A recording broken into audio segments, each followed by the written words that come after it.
As confederações de comércio estimam que a oferta de vagas temporárias deve crescer nesse fim de ano. E você vai ver também. Durante todo o mês de novembro, o brasileiro vai poder renegociar as dívidas em um mutirão nacional. Bombeiros mortos em desabamento de gruta são velados no interior de São Paulo. Escolas particulares já começam a reajustar as mensalidades para o ano que vem. O G20 terminou com um acordo para o clima considerado tímido. Veja a partir de agora. Olá, boa tarde. A gente já começa com uma boa notícia. A previsão é de que as ofertas de vagas temporárias devem crescer nesse fim de ano. Entre os cargos com maior abertura de vagas estão vendedor, operador de caixa e estoquista. O número de vagas de trabalho temporárias, aquelas para atender demanda das festas de fim de ano, deve ser bem maior em relação ao ano passado. Para a Confederação Nacional do Comércio de Bens, Serviços e Turismo, o avanço da vacinação e o aumento da circulação de consumidores devem fazer com que as comemorações deste ano registrem a maior oferta de vagas provisórias para o período nos últimos 8 anos. A estimativa é que mais de 94 mil trabalhadores nessa modalidade sejam contratados até dezembro. Já a Confederação Nacional de Dirigentes Lojistas e os Serviços de Proteção ao Crédito estão mais otimistas ainda e esperam a abertura de 105 mil vagas nesse período pelos setores varejista e de serviços.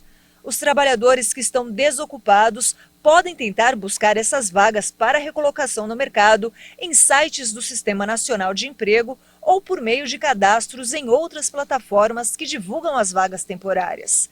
O candidato também pode ir aos shoppings ou ruas de comércio e entregar o currículo pessoalmente nas lojas.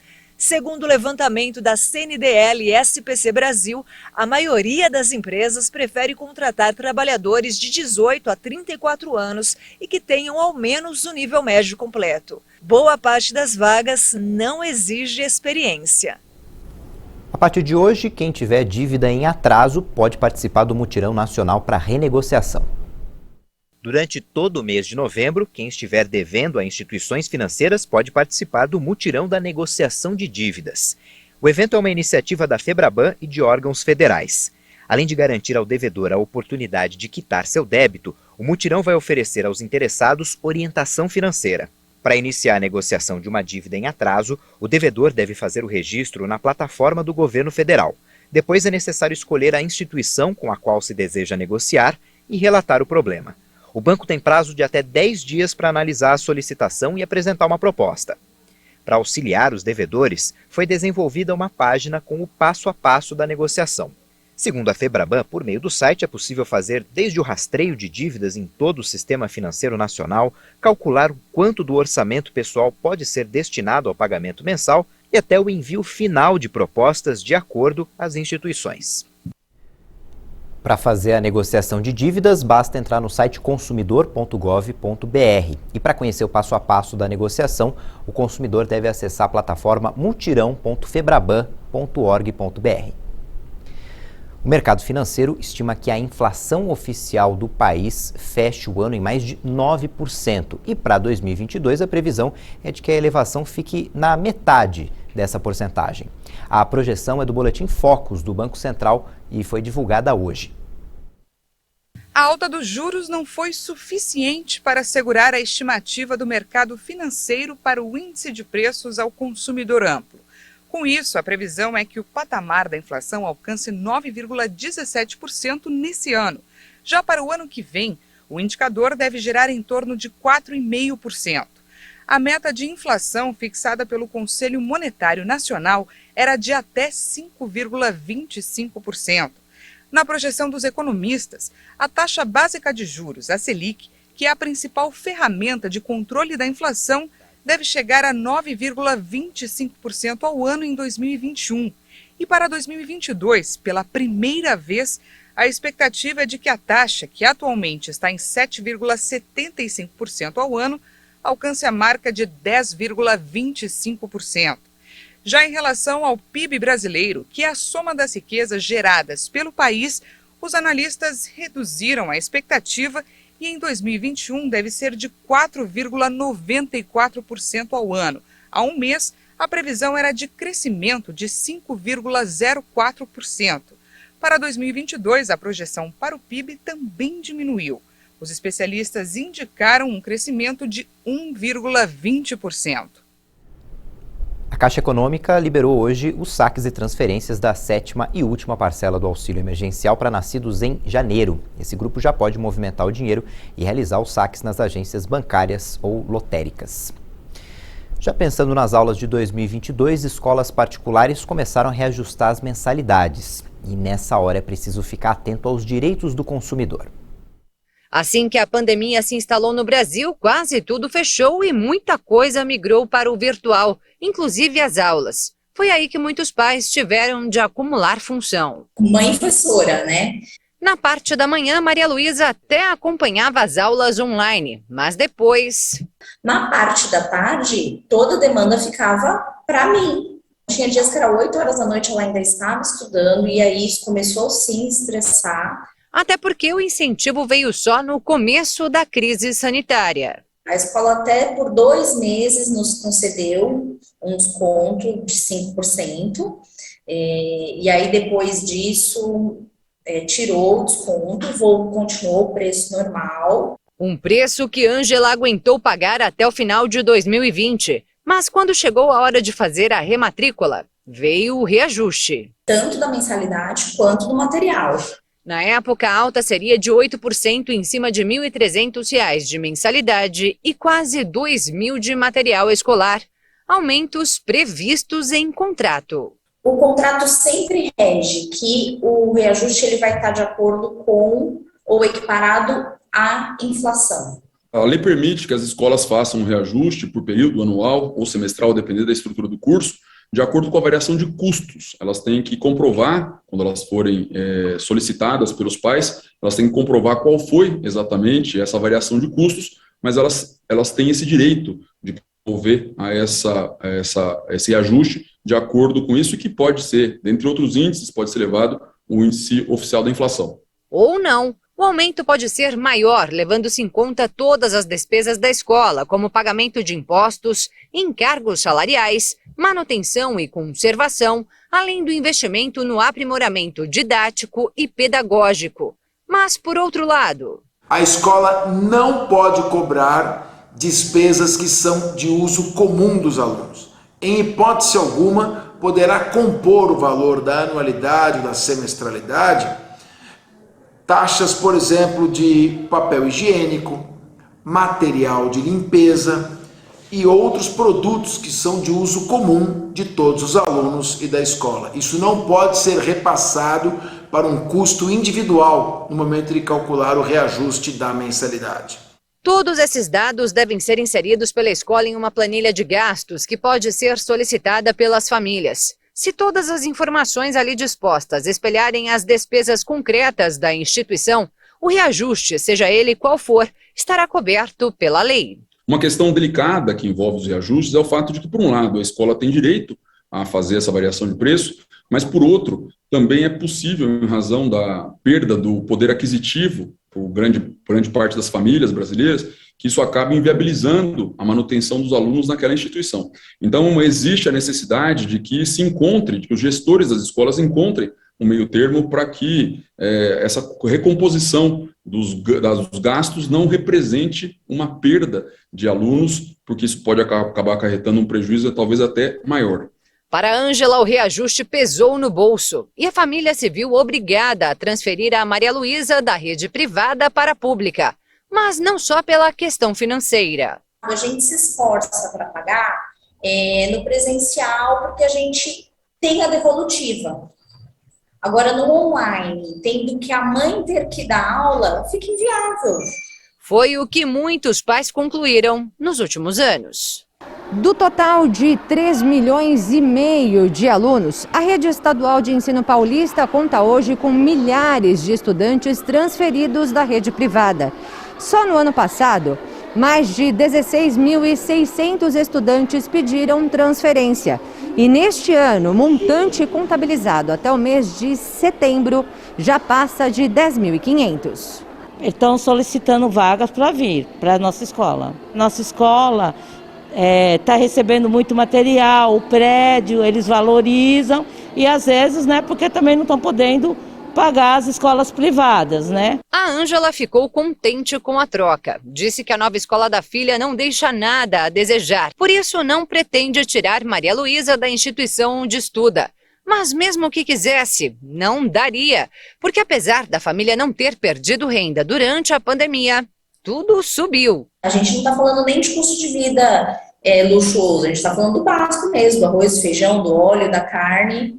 Então não tem condições. Para quem ainda tem condições de pagar mensalidades escolares, a dica é tomar cuidado com os abusos. Importante também que os pais façam pesquisas, comparação de preços, de valores e denunciem ao PROCON no caso de ficar constatada alguma prática abusiva. É extremamente interessante que antes que os pais pensem num litígio, numa discussão judicial, que se tente uma composição, que se tente um acordo e que se faça uma negociação, porque para a escola é mais interessante conceder um desconto para um aluno, para alguns alunos, do que perder, pura e simplesmente, esses alunos para o próximo período. Os corpos de 6 dos 9 bombeiros civis mortos no desabamento de uma gruta em Altinópolis estão sendo velados em Batatais, no interior de São Paulo. O velório coletivo acontece no ginásio de esportes Marinheirão. A cerimônia é restrita a familiares e começou às 8h30 da manhã. Segundo a prefeitura, as outras 3 vítimas serão veladas e enterradas em Altinópolis, Sales Oliveira e Monte Santo de Minas, por decisão das famílias. O desmoronamento aconteceu por volta da 1h da manhã de domingo. De acordo com o Corpo de Bombeiros, 28 bombeiros civis e instrutores faziam um treinamento no interior da gruta quando o teto da caverna desabou, deixando parte do grupo presa. Pelo menos 25 suspeitos de integrar uma facção criminosa foram mortos em uma operação policial no estado de Minas Gerais. A ação ocorreu em 2 chácaras no município de Varginha. O grupo tinha armamento pesado e era especializado em assaltos a bancos. De acordo com o comandante do BOPE, no momento da abordagem, os policiais foram recebidos a tiros e revidaram. A partir de hoje estão liberados em São Paulo eventos como shows, espetáculos e a volta de 100% das torcidas nos estádios de futebol. Mas o uso de máscaras e o comprovante de vacinação são obrigatórios. A retomada desses eventos acontece no momento em que o estado superou a marca de mais de 70 milhões de doses de vacinas contra a Covid aplicadas. Com o avanço da vacinação em São Paulo, as restrições impostas pelo governo para conter a disseminação do coronavírus praticamente chegam ao fim. As últimas atividades que estavam proibidas agora estão liberadas, desde que a população respeite o uso de máscaras e apresente o comprovante de imunização. Os paulistanos já podem frequentar os shows com público em pé, as pistas de danças e os estádios de futebol sem restrição de público ou horário. A liberação das regras foi feita pelo Plano São Paulo de Flexibilização Econômica e cabe a cada município definir se segue a determinação do governo do estado. A capital paulista decidiu liberar todos os eventos. A quarentena imposta pelo governo do estado começou no dia 24 de março de 2020. Durante exatos 587 dias, que foi o tempo que durou o Plano São Paulo, o governo foi prorrogando e flexibilizando as regras da quarentena. A retomada acontece diante das quedas dos índices da pandemia e segundo o vacinômetro do governo paulista. Pelo menos 87,63% da população adulta já tomou a segunda dose das vacinas contra a doença. O dia segue encoberto entre o sudeste e o centro-oeste do país. A previsão é de que, durante o feriado, amanhã, o tempo fique instável nessas regiões. Vamos ver a previsão, as temperaturas nesta segunda-feira em algumas cidades do Brasil. Em São Paulo, a tarde continua com o céu encoberto, a máxima não passa dos 22 graus. No Rio de Janeiro, a chuva continua também, máxima de 22. Na Bahia, em Salvador, a temperatura não passa dos 28 graus e tem possibilidade de chuva durante a noite. Em Brasília, no Distrito Federal, a máxima é de 26 graus e pode chover ainda hoje. Em Florianópolis, o céu vai continuar encoberto durante a tarde e a temperatura não vai passar dos 23 graus. Depois do intervalo, tem as cenas de emoção na reabertura de fronteiras pelo mundo. Até já!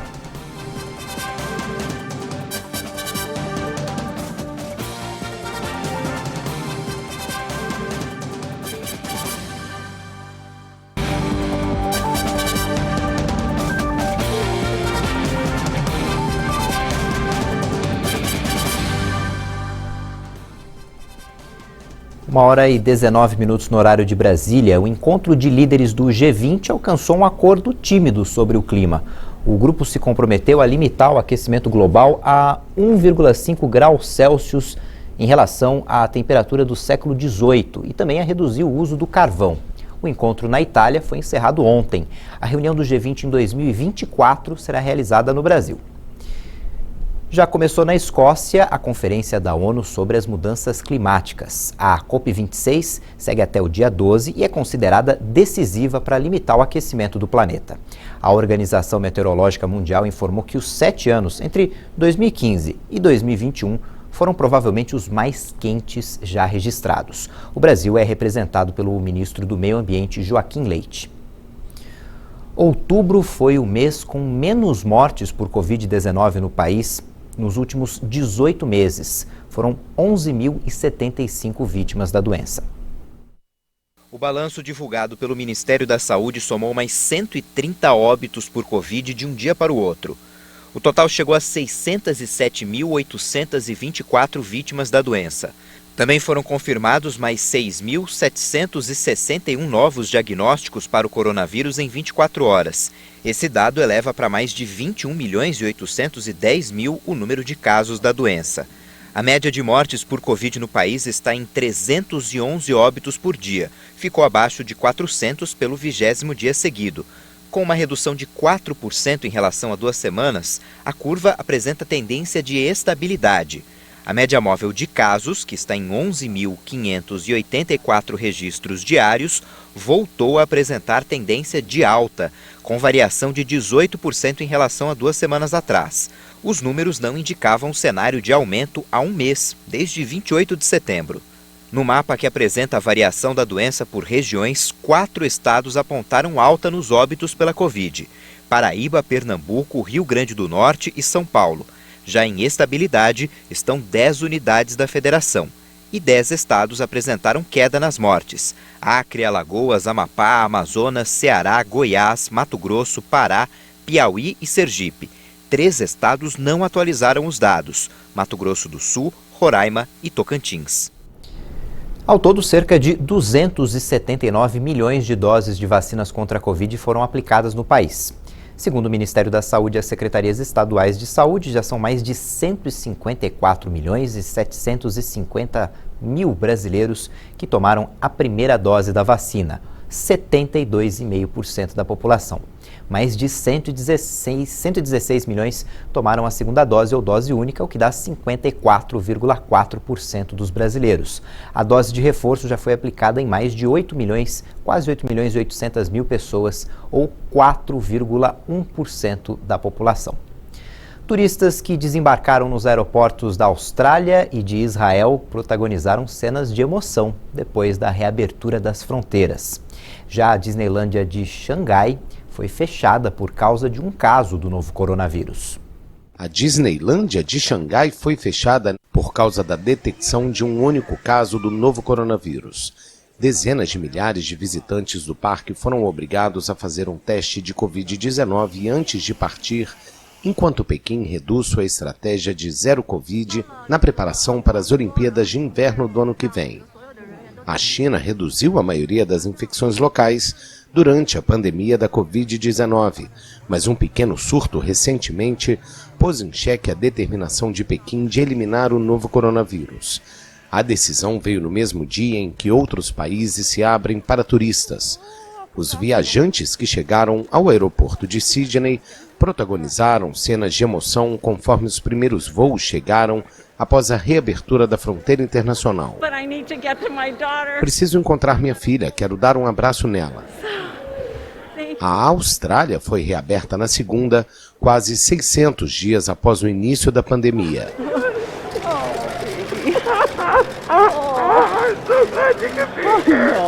Em Tel Aviv, turistas vacinados também desembarcaram após as fronteiras serem reabertas.